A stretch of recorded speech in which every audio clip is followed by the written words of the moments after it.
All right, guys. Good afternoon. Welcome again in our podcast here in Anchor, where we discuss about faith, family, and finance, and principles about business. And this in this episode, guys, we will be talking about strengths, and we have a very special guest. He's a good friend of mine, and personally, na-experience ko yung coaching from him kasi he guided me during my season in the corporate world. I struggled. Hinahanap ko rin ano ba yung dapat kong gawin sa buhay, ano ba yung importance ng strengths ko. So I believe this afternoon, his insight will help us in navigating our career, in our personal lives as well. So I just want to introduce, he is an international coach, Federation Certified Coach, and a Gallup-Certified Strengths Coach and co-founder of Clifton Strengths Philippines Network. He is currently graduating in his master's degree in organizational psychology at the Ateneo de Manila University. His work is to help organizations develop their leaders through one-on-one coaching and personal development interventions. With 6 years and more than 500 hours of one-on-one coaching with the leaders, managers, and executives from the top Philippine organizations in various industries like telecoms, retail, fast food, pharmaceutical, creative, and financial services. Guys, let's give a warm welcome to Coach Val Bagios. Hi bro, good afternoon. Hi bro, thank you for having me sa podcast mo and I'm so honored to be here. Thank you bro for saying yes. I know na you're quite busy but I'm sure our listeners will learn a lot from you. And ako nga personally, lagi kong nakukwento sa mga friends ko rin how knowing my strengths help me. Pero siguro Coach Val, no, kasi may mga listeners tayo, some of them hindi pa nila alam yung mga strengths nila or ang question ko Coach, ano ba yung strengths? Ano nga ba yun para ma-relate din natin for our listeners? Right. So, yung strengths, ano siya normally it's an activity, no? So, it's a consistent, near perfect performance on a specific activity. For example, strength ko ay, let's say, talking to a person one-on-one, helping him to understand his talents. So that's a strength of mine, di ba? So it's a very specific activity. And if I do it, number one, I do it with ease, no? Okay. Ibig sabihin, medyo, hindi ako hirap, no? I do it with excellence. Okay, so in other words, medyo kung titingnan mo or kukumpara mo yung performance mo dun sa activity na yun, talagang may excellence level, high performing ka dun. And at the same time, meron kang excitement dun sa area na yun. So, para kang na-fulfill, na-excite ka dun sa ginagawa mo. Yung kahit nakakapagod siya, pero at the end of the day, after you do it, parang merong level of fulfillment and syempre excitement. So, I think yun yung that's what's best described as strength. For our viewers and listeners, no, kasi ako din before, hindi ko naman alam yung mga strengths ko, di ba? Ano ba yung bagay na pag ginagawa ko, sobrang natural. And I remember, Coach, yung example mo before, kapag right-handed ka, so if you're doing your strength, it's like writing using your right hand. Pero kapag ginagawa mo naman yung weakness mo, like ako, hindi ako left-handed. So, may mga activities kasi ko before or naging role ako sa work na sobrang hirap gawin na pero if yung iba kong office mates ginagawa nila yun, ang dali for them. Yeah. So sabi ko, okay, ba't ganun? Parang ang hirap. Pero yun nga, I took Clifton Strengths, I think that's around 2013, Strengths Finder. So I realized na meron pala akong mga themes or yun nga yung mga top strengths ko. So ang question ko rin, Coach, right now, for our viewers and listeners, why is it important to understand our strengths? Kasi nalaman na natin, yun pala yung strengths. Pero bakit importante na ako personally, maintindihan ko kung ano yung strengths ko? Actually, good question, no? Kasi minsan, lalo na to people who are not exposed to the, Strengths Finder, strengths, di ba? Parang hindi naman nila nakikita yung value, di ba? So, una sa lahat, you have to understand that we have goals, no? We have goals in life. And those goals, those outcomes that we need to do, by default, No? Kahit naman di natin alam strengths natin, we're doing something to achieve those goals. Right? Doing Yeah. something. Now, the thing is, at some point, either we achieve it or we don't.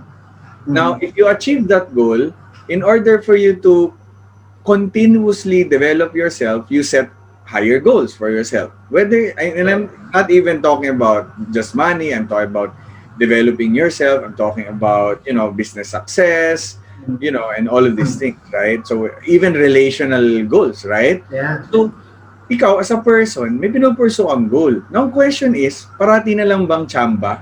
Parati na lang bang pag tinanong ka, paano mo nagawa yon? Parati na lang ba na, kasi tinulungan ako ni ganito, kasi magaling yung kasama ko, kasi hindi traffic, or kasi traffic. Ganun. Kasi you will Yeah. fail or you will reach your goal. And most of the time, the reasons we say whether we reach our goal or we don't are external factors. We forget that there are factors that is within us as a person that allows us to be able to achieve those goals, right? Yeah. Walang masama sa pag-cite ng mga external factors like ba't ka nag-fail? Kasi traffic, parati akong late kasi malayo yung bahay namin. Or ba't mo na-achieve yung goal? Kasi Mm. tinulungan ako ni Carlo, ganyan-ganyan. Walang masama doon. That's for sure. Problem is, those things might not stay with you. Right? Paano pag wala Yes. si Carlo? Di ba? So, sabihin, hindi ko to kaya. Napapansin mo? Yeah. Which is why that's what's happening to a lot of people. Naku, wala na ako sa ganito. Naku, wala na yung work ko. Naku, wala na akong position. I cannot anymore make people follow. I cannot manage people properly anymore. Kasi, Right. back to zero ako. Nangyari nung pandemic, di ba? Parang, naku, maraming nawalan ng mga bagay-bagay sa buhay. Naku, wala na akong ganito. Hindi ako marunong sa ganito. So, ang nangyari, parang they always look at other things except for the things that they already have. And I think the value of understanding your strengths is number one, ano bang meron ako? Bakit na-achieve ko yung goal ko? Or bakit nahihirapan ako? Kasi for better or for worse, your talents, which is the foundation of your strengths, doon ang gagaling yung strengths, yung talents, yun yung patterns natin, doon tayo mag-i-invest, doon tayo mag-sharpen para maintindihan natin paano natin na-achieve yung goals natin. Ngayon, anong value nun?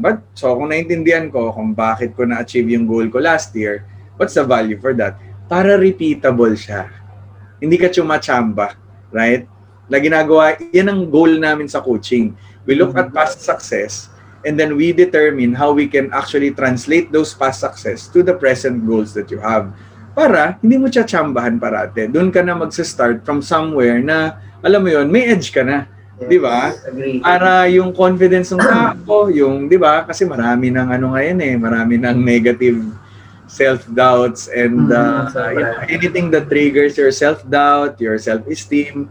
Ang dami nang nakapaligid ngayon, lalo na with social media. It's so easy for you to, parang, alam mo yun, Carlo, to compare yourself to the success of others na, di ba? Totoo, sobra. Buti pa si ganito, buti pa si ganyan. I think it's good that we understand our strengths so that at some point, we realize na hindi ko naman pala kailangan i-compare yung sarili ko sa iba.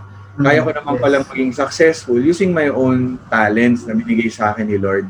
Kasi iba pala ako ginawa dun sa kaibigan ko na successful din naman, di ba? So, I think that's the value of understanding and rediscovering our strengths, di ba?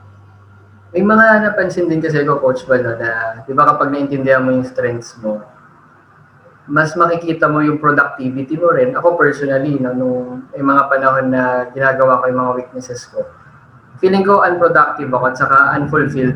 And knowing na, sabi mo nga, Coach Bal, makikita mo rin yung may talents mo rin na inherent. Saka syempre, pag dinevelop mo kasi siya, mas makikita mo yung results or output in a way.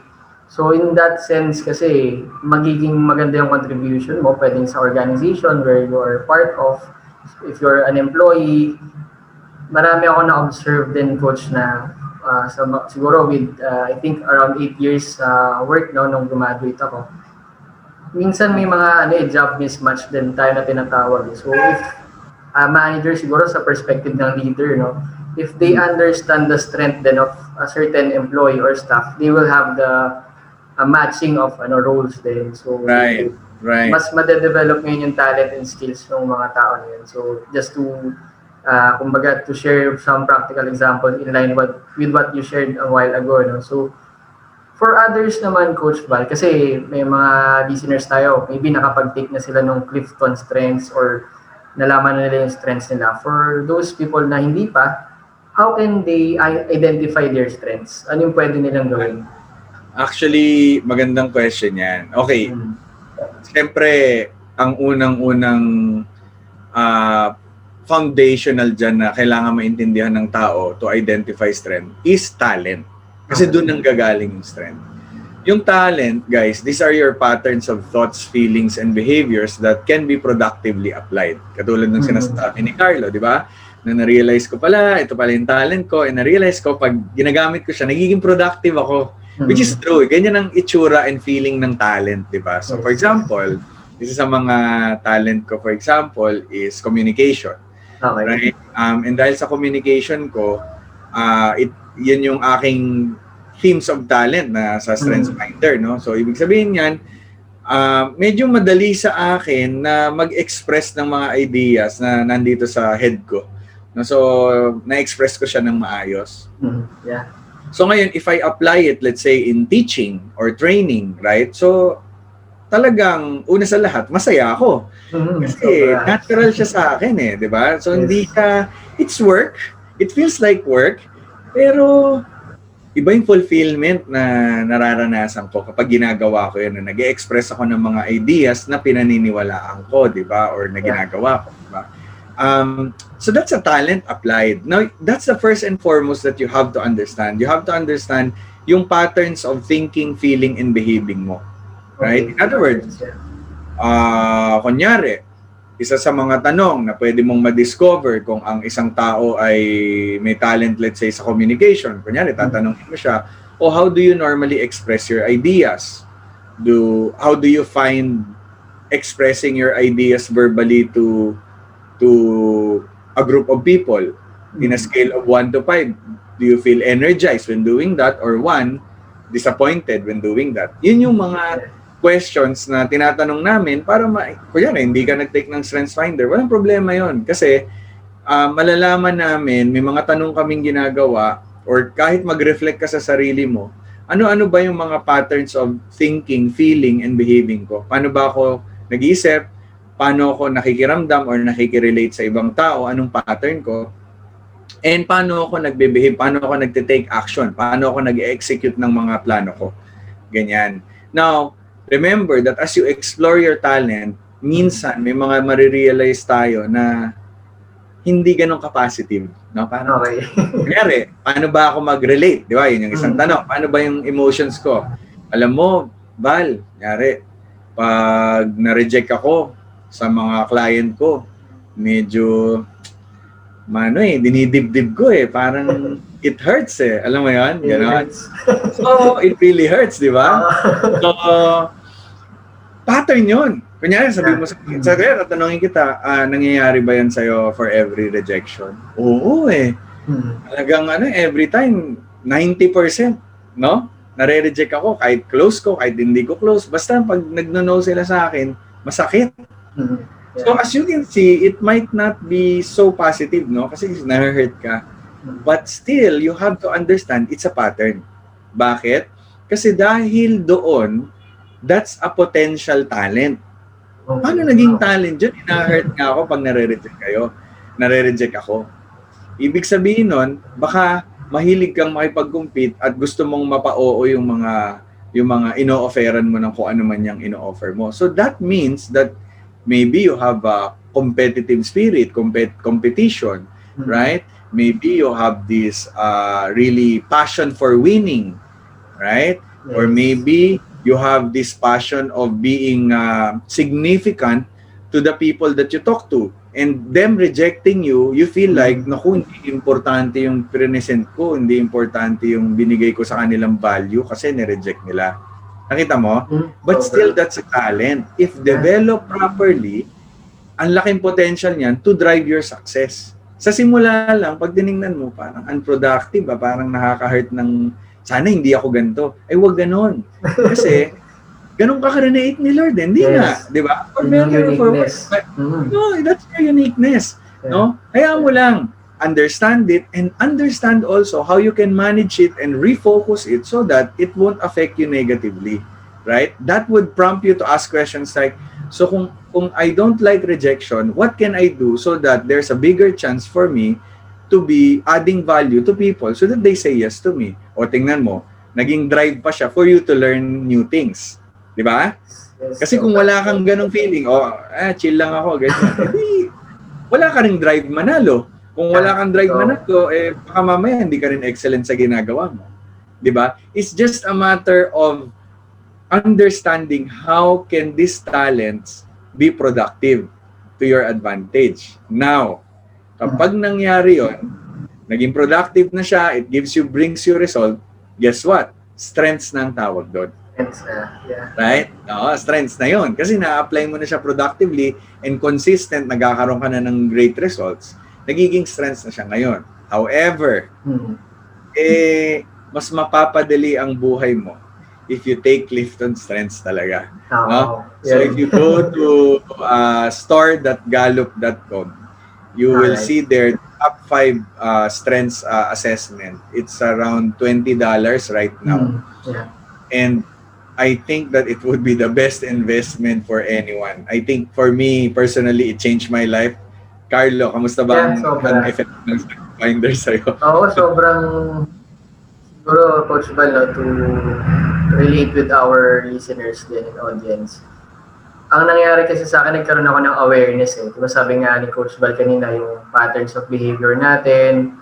Tapos minsan, hindi natin ma-appreciate kung sino ba tayo. So it gave me a perspective na, hey, this is your strength. So don't be swayed by what you are saying to other people. So nag-iba yung Right? perspective ko sa buhay eh. Hindi lang siya sa work, Coach Val, eh, kahit sa outlook ko in life. So maybe Oh, yeah. if you will take this Clifton Strengths, it will really help you to have a wider perspective. Kasi yung response kasi ng ibang tao, we cannot control it. Pero tayo, how we respond to circumstances, we can somehow control it. And Right. napakahalaga na alam natin yung strengths natin, yung wiring natin. So it will be beneficial for us. No? Kasi sabi nga ni Coach Val kanina, minsan may mga ginagawa tayo na hindi pala siya nakakatulong sa atin para ma-achieve yung goals natin. So, ako personally, unti-unti ko na-identify what are the things that I need to focus on, what are the things that I need to let go because of my strengths. So, grabe Coach Bal, no? Sobrang laki ng tulong niya. And na-realize ko rin na progressive din siya, Coach. No? Hindi siya instant na nalaman ko na yung strengths ko, automatic smooth na lahat. So, Correct. I remember may season ako guys na talagang nagme-message ako kay Coach Bal to, kumbaga to validate tama ba tong perspective ko dito or kaya ba ako nahihirapan dito kasi dahil ba weakness ko lang siya or talagang ayoko siyang gawin. So, I believe maraming benefits, Coach Bal, na nangyari sa akin. And of course, to our followers din, sobrang makakatulong to sa kanila in navigating their personal life and even their career. On the other hand naman, Coach, kasi 'di ba meron din namang mga kaibigan tayo na talagang yung ginagawa nila is not their strength. So, what are your tips or advice to people who are working in a job naman that is not their strength? So, paano kaya nila yun i-handle? Which is na-experience ko rin to before. Mm. Tama. Actually, alam mo, Carlo, common na question yan, no? Mm. Common na question. Now, here is where I put on my coach perspective, no? You have to understand that hindi lang naman strengths ang importante sa buhay natin. Okay. Mayroong mga bagay na nagko-contribute sa decision natin sa career or sa trabaho or sa negosyo. Right? Maraming nagko-contribute. Isa sa pinaka-importanting contributing factor dyan ay yung understanding mo kung saan ka tinatawag ni Lord. Calling. Right? Yeah, Saan ang calling mo? Where are you being called? When I say where are you being called, sino yung mga taong gusto mong pagsilbihan? Di ba? Kung nagbebenta ka ng food, maybe meron kang target audience na, alam mo, Gusto ko talagang tulungan yung mga single parents kasi alam ko nahihirapan sila magluto ng ano, and therefore I want to cook ganyan for them, and ganun-ganyan, di ba? So ngayon bebenta ka ng food to help them, no? Now you have to understand that kasi where you are called, that's where your sort of your passion, your purpose, dun nag-a-align yon. And I don't wanna get into the details of the concepts of passion, purpose, and calling, but mararamdaman mo kasi kung yung industriya kung nasaan ka or yung workplace na nasaan ka, yan ba talaga ang gusto mo? Yan ba talaga yung area or area ng work na mamahalin mo? Okay? Ngayon, may isa pang factor, values mo sa buhay. Diba? Yung values mo sa buhay, yun yung mga bagay na prinsipyo mo about life, prinsipyo mo about relationships, prinsipyo mo about your personal growth. Mga prinsipyo natin na kung tawagin ko, non-negotiable. Yan, non-negotiable. Ibig sabihin, kunyari, ako, non-negotiable ko yung living purposefully is non-negotiable for me. So anything that I will do and I want to do in the future will always be dadaan sa filter na yon. In other words, ang tanong ko parati sa sarili ko, para saan to? Anong kwenta nito in the bigger picture of my life? Right? Parating may ganong tanong. Ngayon, pag hindi siya pumasa doon, yung gagawin ko na yon in wherever place in my life, medyo yung energy ko bagsak. Kaya dati naalala ko pagka nung nagtatrabaho pa ako, pagka may mga pinapagawa sa amin na alam mo yung no questions asked. Yes ka na lang agad. Di ba may mga ganon, di ba? Sa mga trabaho natin minsan nagmamadali sila, basta gawin niyo na yan. Sir, bakit? Basta no questions asked na, gawin niyo na lang. No, nasi-stress talaga ako doon. Nasi-stress ko. Kasi syempre, gusto ko maintindihan kung ito yung ating mission or goal sa ating team, bakit? Ba't ganito? Di ba? Hindi siya nagme-make sense. So in other words, may mga bagay din guys na, okay, di calling, di ba? May mga bagay din na minsan environment and mga tao rin ang dahilan kung bakit ka nakakaramdam ng hindi maganda sa current mo ngayon. Kung ikaw yon, kung ikaw yon. Ngayon kung ikaw nararamdaman mo na parang na-dishonor yung values mo, parang so it will also cause you stress for your work or your business, right? Now maganda pag business yan, kung ikaw ang leader, kung ikaw ang business owner, maganda, you can do something about it. You can change the culture. Now obviously, if you are in a corporate environment, now, depende sa role mo kung kaya mong gumawa ng something to kind of influence the culture, right? Of where you are, or how you relate to people, how you relate to your boss, or etc., etc. Otherwise, mararamdaman mo talaga ng konting may stress talaga yan, may kirot yan, di ba? Right. So, and lastly, your strengths. Di ba? Strengths na. So, yung strengths mo na, eto yan. Kaya ako hinuli yung strengths. Ganito kasi ang strengths. Guys, ang strengths, para siyang toolbox. Diba?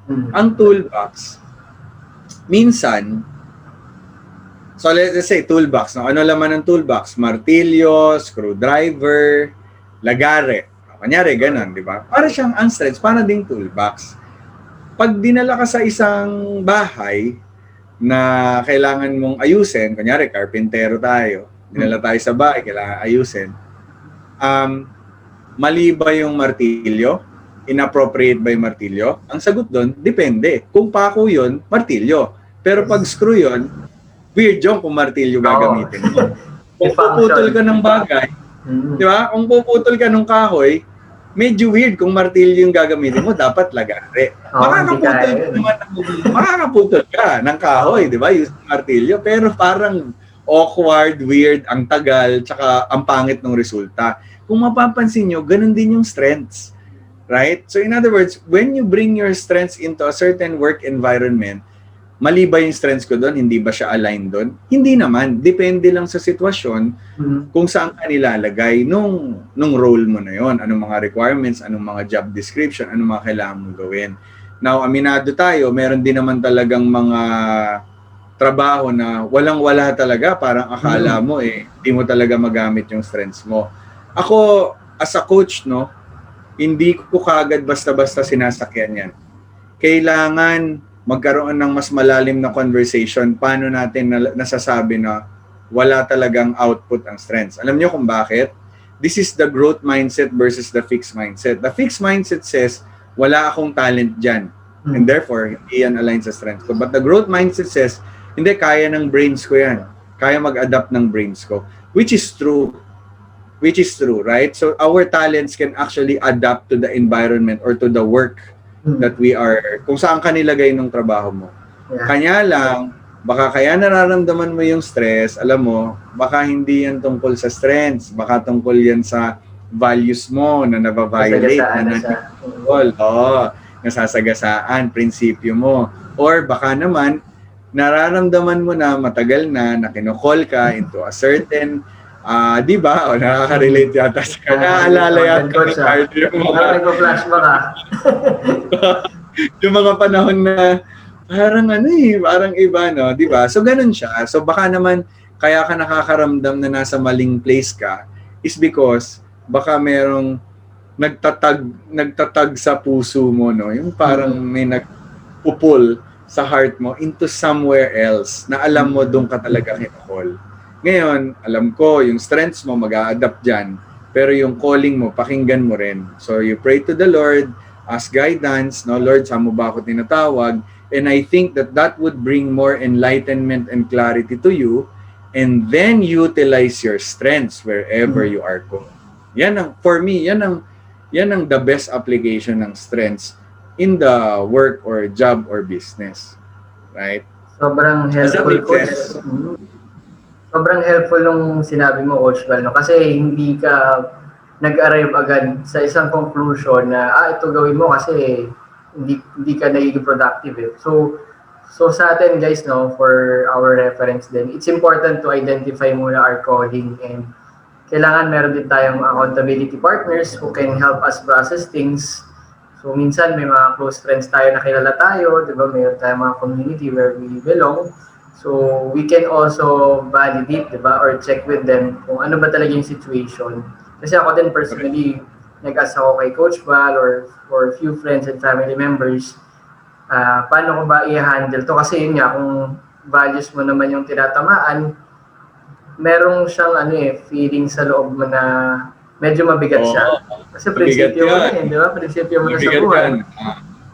And this is, Coach, no? Ang ini-imagine ko nga lagi, pagka nakakausap ko kayo ng mga coaches natin sa strengths, what if we can elevate this, kumbaga, understanding of strengths and values, plus calling din, sa atin, no, sa Philippines. Kasi, knowing na marami pa lang nagsistruggle, kasi ako personally, napagdaanan ko rin. Ang sarap isipin na mas lumawak yung reach, na mas maraming matutunan yung gantong perspective sa buhay. So, grabe, no? Na-imagine ko lang, Coach, no? So hopefully yung episode natin na to, if you can relate with what we talk about, please feel free to share this link or send nyo sa kaibigan nyo or kamag-anak ninyo. Kasi grabe yung calling grabe yung understanding your calling, tapos na-match mo pa dun yung strength mo and your values. So I believe kasi may unique calling bawat isa sa atin, kasi no man is an island, diba? We need each other din talaga to complement yung mga ginagawa natin. So, imagine, guys, no, baka, hopefully, by the grace of God din, diba? Our country, our society will be better din, which is yun naman yung, natin, diba? Heart natin as a Filipino. So, sobrang fruitful, Coach. Grabe. Carlo, alam mo, yung lang ako, medyo step back lang ako sa values, Kasi minsan, diba, meron tayong mga prinsipyo, mga values. Caveat lang din, wala namang perfect work environment na match sa values mo. Kung meron man, edi kumpanya mo na yon, di ba? Sarili mo ng company. Kasi sa'yo na yun ikaw ang gumawa ng kultura, ikaw ang gumawa. Minsan nga, kahit ikaw gumawa ng kultura, at some point, down the road, sa mga ilalim na empleyado, minsan, pa yan. Kaya nga kailangan, mga core values, dinidiscuss yan, at talagang ginagawa ng strategy so that you can embed that into your culture. So wala namang perfect match sa values natin. Meron lang alignment. So, at some point, kunyari, si Carlo, ang value niya is, let's say, meron ka bang core values, Carlo, na mas mababanggit ngayon? Sample coach siguro, integrity. Yan, important sa akin yung Integrity. integrity. Okay, so integrity, di ba? So, yung pagkakaroon ng parang honesty sa sarili, parang yung even when no one is looking, kung sino si Carlo, ganun din siya sa when many people are looking, di ba? Katulad sa vlog na to, di ba? So ganun na ganun siya, hindi siya ibang tao. Ngayon, kunyari, ang integrity na yan, nag-coincide siya sa values ng company ko, which is, let's say, excellence. Right, so excellence. So kunyari, nag-align kami ni Carlo, sabihin ko na, Carlo, ang goal natin is to level up our sales system in this company. Right? How we do sales. And then si Carlo naman, sir, tamang-tama, may naisip ako. Alam mo, gusto kong magpa-training talaga on how we can do sales properly without cutting corners. Oh, di ba? So yung bang di ba? Parang sir, yung bang makakapagbenta tayo nang wala tayong nilolokong tao or wala tayong shortcut na proseso. Tapos ako ngayon sabing, nga no, magiging excellent nga yung sales force natin pag training natin yan. Sige, tingnan mo. Hindi naman kami parehas ng values, pero nag-align kami sa goal na, kasi ang goal ko is excellence, to be the best, in what we do. And si Carlo, ang goal niya is to experience or to exhibit more integrity in the work that he does. And maybe to share it to others as well. So ganun din guys, maghanap lang kayo ng alignment. Hindi naman siya kailangan swak na swak, di ba? So, yun lang din. Baka kasi minsan naghahanap ng perfect, di ba? Once na nandiyan ka na sa workplace mo, hindi na perfect yan. Nandiyan ka na di ba? Grabe, coach. Kasi progressive, di ba? Tayo naman, as a human being, progressive tayo na sabihin na natin na nag-i-improve yung mga dapat ayusin, mas gumaganda. So, but I like what you mentioned, coach, nung hindi pala PM is the key, alignment is the key pala. Yun. Alignment is the key, guys. Kasi pagka nagkaroon na ng alignment, mas magiging at peace ka rin. Whether you are doing it for work, for your family, and other things na pinagkakaabalahan natin. So, grabe, sobrang fruitful itong conversation natin. No? And I believe this is just a glimpse of what Coach Val is sharing to different organizations. And ako personally, na-witness ko kung paano natulungan ni Coach yung mga tao rin na kilala ko sa organization namin and even mga naging friends din in different companies. So, maybe Coach Val, I would like to ask lang din, may mga upcoming events ka ba na we can invite our listeners and audience para they can also learn more back from you? Right. Alam mo, Carlo, this is, yung pinag-uusapan natin ngayon is really something that's close to my heart because that's actually what I experienced myself. Actually, I told my story in my YouTube also. If you can go there, Val Baguios. Makikita nyo rin dun yung career journey ko ba. Parang pinaliwanag ko rin yung the way I resigned from my day job. Not saying that you guys will resign, no, but this is really something career and in the pursuit of people's work, purpose, calling is something really important to me. And alam mo, Carlo, meron akong monthly program. Okay. Right? So monthly siya. So ngayon ay ngayon January 30. Carlo, ang next run nito February 12. Ngayon guys, if you're listening right now, malapit na. If you are listening right now and if you feel like you are searching for clarity, gusto mong maging malinaw yung journey mo when it comes to career, join ka sa program ko called Clarity for Career Seekers. And ang website nito is clarity.valbagios.com. So lahat ng information nandun, schedule nandun, and registration also nandun, no? Enrollment link nandun din. Like I said, it's a monthly thing and the next run is February 12. So this is a combination of group coaching live with 3 other coaches. So 4 po kami na coaches na Gallup-Certified Strengths Coach lahat, tututok at tutulong sa inyo every time we will do live sessions. Okay? And then, meron din kayong papanooring mga videos online. On demand yun, pwede nyo panoorin kahit yung oras to prepare you for these live coaching sessions.